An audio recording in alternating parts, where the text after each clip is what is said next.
Marc 7. Des pharisiens et des spécialistes de la loi, venus de Jérusalem, se rassemblèrent autour de Jésus. Ils remarquèrent que certains de ses disciples prenaient leur repas avec des mains impures, c'est-à-dire qu'ils ne s'étaient pas lavé les mains.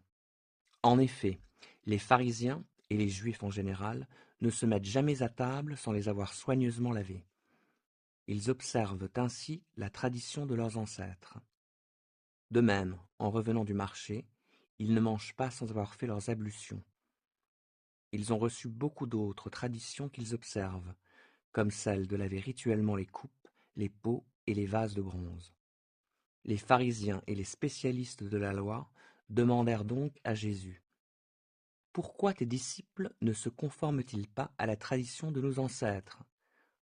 Pourquoi prennent-ils leur repas avec des mains impures? » Hypocrite, leur répondit-il. Ésaïe vous a fort bien dépeint dans sa prophétie, où il est écrit: « Ce peuple m'honore des lèvres, mais au fond de son cœur, il est bien loin de moi. Le culte qu'il me rend n'a aucune valeur, car les enseignements qu'il donne ne sont que des règles inventées par les hommes. Vous mettez de côté le commandement de Dieu pour observer la tradition des hommes. » Puis il ajouta: « Ah, vous réussissez parfaitement à mettre de côté le commandement de Dieu pour établir votre propre tradition. En effet, Moïse a dit: « Honore ton père et ta mère, et que celui qui maudit son père ou sa mère soit puni de mort. » Mais vous, que dites-vous? Si un homme dit à son père ou à sa mère: « La part de mes biens avec laquelle j'aurais pu t'assister est corban, c'est-à-dire offrande à Dieu, » alors vous ne le laissez plus rien faire pour son père ou sa mère. Voilà comment vous annulez la parole de Dieu par votre tradition, celle que vous vous transmettez. Et vous faites bien d'autres choses du même genre. Puis Jésus appela de nouveau la foule et lui dit: « Écoutez-moi tous, et comprenez-moi bien.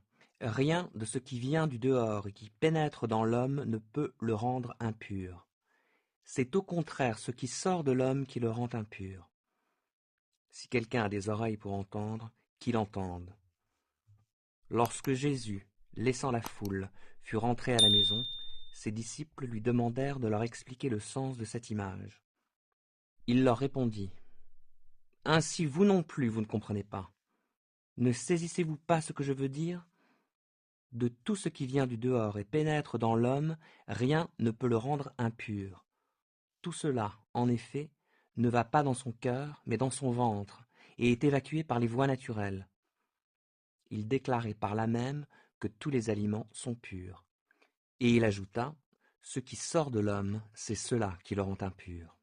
Car c'est du dedans, c'est du cœur de l'homme que proviennent les pensées mauvaises, l'immoralité, le vol, le meurtre, les adultères, l'envie, la méchanceté, la tromperie, le vice, la jalousie, le blasphème, l'orgueil, et toutes sortes de comportements insensés.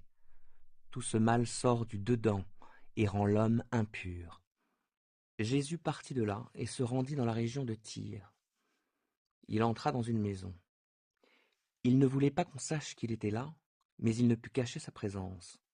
En effet, à peine était-il arrivé qu'une femme, qui avait entendu parler de lui et dont la fillette était sous l'emprise d'un esprit mauvais, vint se jeter à ses pieds. C'était une femme païenne, originaire de Syro-Phénicie. Elle le supplia de chasser le démon qui tourmentait sa fille.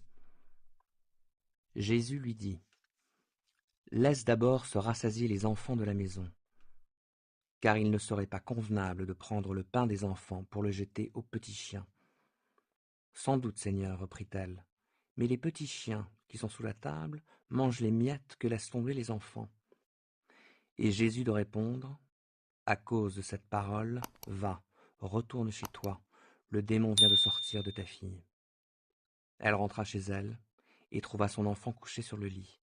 Le démon était parti. Jésus quitta la région de Tyr, passa par Sidon et regagna le lac de Galilée en traversant le territoire des 10 villes. On lui amena un sourd qui avait du mal à parler, et on le pria de lui imposer les mains. Jésus l'emmena seul avec lui, loin de la foule. Après avoir posé ses doigts sur les oreilles du malade, il les humecta de salive et lui toucha la langue. Alors il leva les yeux au ciel, poussa un soupir et dit « Ephphatha », ce qui signifie « ouvre-toi ». Aussitôt les oreilles de cet homme s'ouvrirent, sa langue se délia, et il se mit à parler correctement. Jésus recommanda à ceux qui étaient là de n'en rien dire à personne, mais plus il le leur défendait, plus ils en parlaient.